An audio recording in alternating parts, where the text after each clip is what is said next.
E eu não tava esperando um álbum, na real, e tudo isso veio muito por conta dela.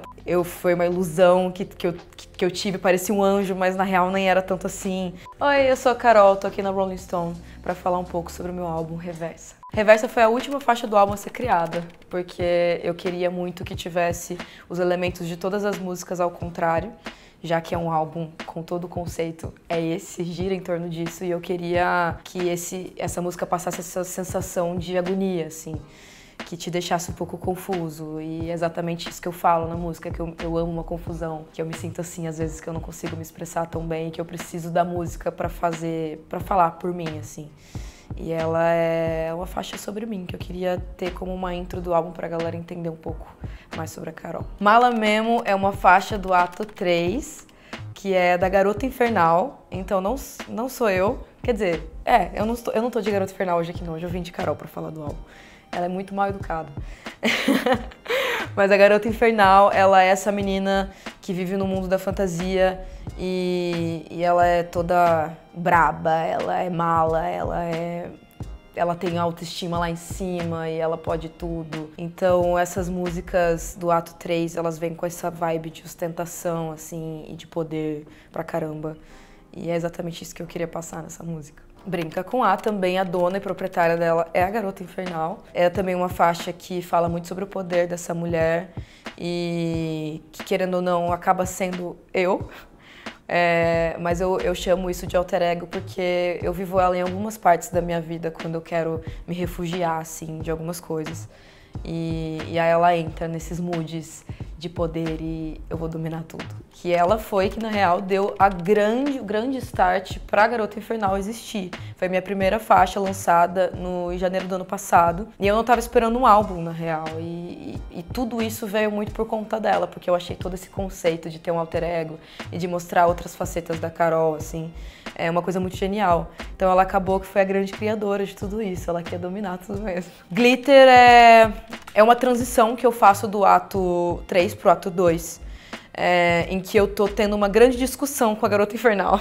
E foi uma faixa muito vida real, assim. Eu saí pra um rolê e já era 4 da manhã e eu tava doida pra ir embora. A Carol queria muito ir embora. E todo mundo me obrigando a ficar. E eu acabei indo embora no final das contas. Só que eu fiquei meio assim, nossa, que tempo perdido. Por que eu fui pra esse rolê ontem? Devia ter ficado de boa e feito outra coisa. Só que aí eu pensei, mas e se eu tivesse ficado? O que ia acontecer, né? E aí eu comecei a escrever um pouco sobre ela nessa festa. Então já que eu vou ficar, eu vou te morder, eu vou te acabar com você. Então é meio que um duelo entre ela. Eu vou ficar assim, ela, você não vai ficar não, vai pra casa, garota, descansa. Então sou eu tendo esse grande debate com ela, assim, eu chamo ela de... É uma música meio maluca, parece que eu tomei alguma coisa, mas eu tava sóbria. Ex Não Ama é uma faixa que vai pro ato 2. Como eu disse, o meu álbum é ao contrário, então ele já é o final de um relacionamento, essa faixa.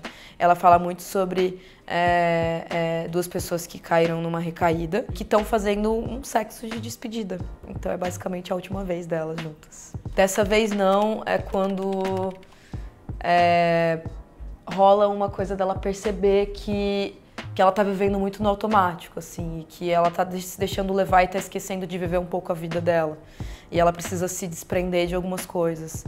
E dessa vez não, é uma faixa muito pessoal, assim, apesar de eu acho que muitas pessoas se identificam, é algo muito pessoal, que leva pra esse lugar de eu preciso me amar mais, sabe? Eu preciso entender que no final das contas, por mais que eu esteja numa situação ruim, a culpa é minha também.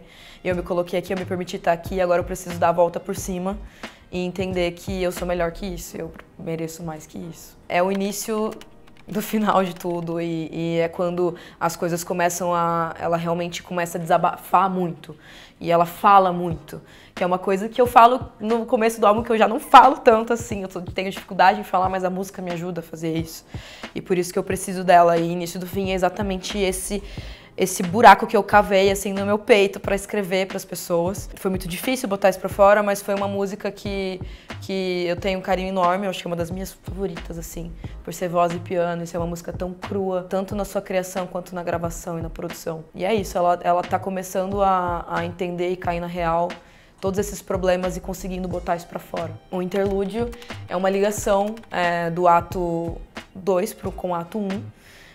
Eu falo muito de falar pouco e o quanto isso me machuca e o quanto, às vezes, como isso reverbera em outra pessoa. Tipo, o fato de eu falar pouco, às vezes as pessoas interpretam a minha pessoa como uma pessoa meio fria, uma pessoa calculista, e ela é péssima. E aí, às vezes, eu me sentia mal por isso. E essa faixa é meio que esse desabafo. E a galera ficou um pouco brava comigo, porque ela é muito pouco, né? Ela tem 40 e poucos segundos, assim, é realmente um interlúdio. Eu vi uma pessoa ainda falando isso no Twitter, eu achei muito massa que pegaram, porque ela fala que no final dessa faixa, eu falo que eu vou começar do início, eu vou começar a desabafar do início. E logo vem início do fim, né? Já que a gente tá falando ao contrário. Mas, ao mesmo tempo, a gente tem Caos Perfeito, que é o início quando tudo realmente começa a dar errado, que é a próxima faixa que eu vou falar agora. Caos Perfeito é quando ela tá apaixonada, ela ainda tá rendida pra caramba nesse amor, assim.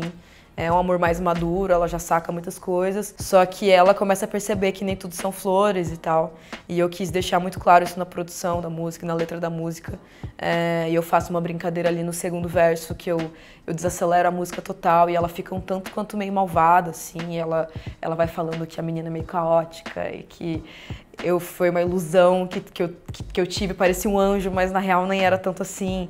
E aí ela começa a falar disso, mas ela gosta dessa confusão. Mais uma vez ela falando que ama uma confusão, né? E aí ela começa a desabafar, então tem essa ligação com esse interlúdio aí no meio também. Playlist de sexo também faz parte do ato 1, que é esse ato que ela tá amando muito, mas é óbvio que amar também tem suas partes que pra mim é a melhor parte, que é essa safadeza, que é o começo de tudo, e você consegue ter esse momento com a pessoa tanto à distância, assim. Então é uma música que você tá se relacionando com a pessoa à distância. Ela te manda as fotos, você recebe essas fotos, e aí é todo um amor próprio também que rola ali, de solta o som de DJ. Então ele tem muita brincadeira nessa música, que é bem caliente, eu gosto muito dela. Bacardi, eu amo essa música, é uma das minhas favoritas do ato 1 também. É basicamente quando ela começa a desenvolver mais essa paixão, ela começa a sair um pouco e vai mais pro amor. Então ela tem uma declaração no começo dessa música, um tanto quanto poética. E depois ela fica mais safada, assim, mas no começo ela tá literalmente,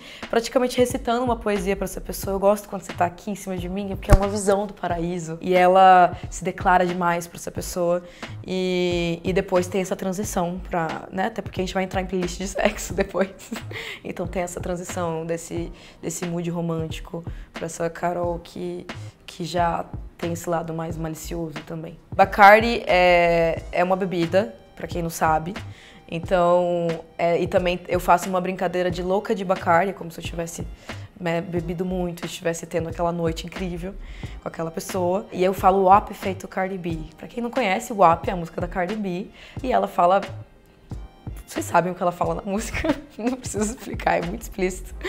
E Cardi B também o Bacardi foi o nome que rendeu o nome da Cardi B, então eu tenho todo um joguinho de palavras assim com essa música. Fica pro Café é o começo de tudo, mas é ao mesmo tempo o final do álbum, né, que é um álbum contrário.